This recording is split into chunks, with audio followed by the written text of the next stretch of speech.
लोकसभेच्या निवडणुकीनंतर आपल्या सर्वांसमोरच एक प्रश्नचिन्ह निर्माण झालं। या ठिकाणी वोट जिहाद सारखे विषय मांडून एक प्रकारे आमच्या विचारांवर कसं आक्रमण करता येईल अशा प्रकारचा प्रयत्न आपल्या सगळ्यांच्या नजरेस आला।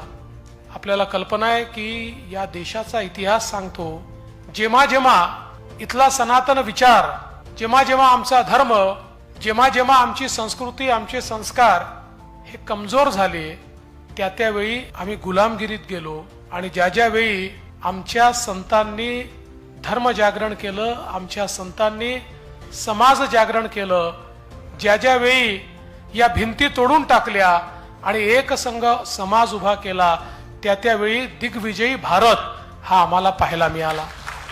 ज्या वेळी राजसत्तेवर प्रश्नचिन्ह निर्माण झालं, ज्या वेळी राजसत्तेने आपली भूमिका योग्य प्रकारे निभावली नाही, ज्या वेळी राजसत्तेने स्वार्थाकरता त्या ठिकाणी वेगवेगळ्या प्रकारे तडजोडी केल्या, त्यावेळी या देशात धर्मसत्ता उभी राहिली आणि त्या धर्मसत्तेनं निरपेक्ष भावनेने लोकांमध्ये जागरण केलं आणि त्या जागरणातनं पुन्हा नवीन राजसत्ता उभी केली।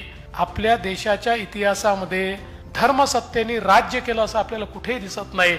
पण जेव्हा जेव्हा राजसत्ता पथभ्रष्ट झाली, त्यावेळी पथभ्रष्ट झालेल्या राजसत्तेला हटवून त्या ठिकाणी धर्माचं आचरण करणारी राजसत्ता बसवण्याचं काम मात्र आमच्या धर्माचार्यांनी नेहमीच केलं। आणि म्हणूनच या देशाला कधीही कोणी संपवू शकलं नाही, इथला विचार कोणी संपवू शकला नाही, इथली संस्कृती कोणी संपवू शकलं नाही।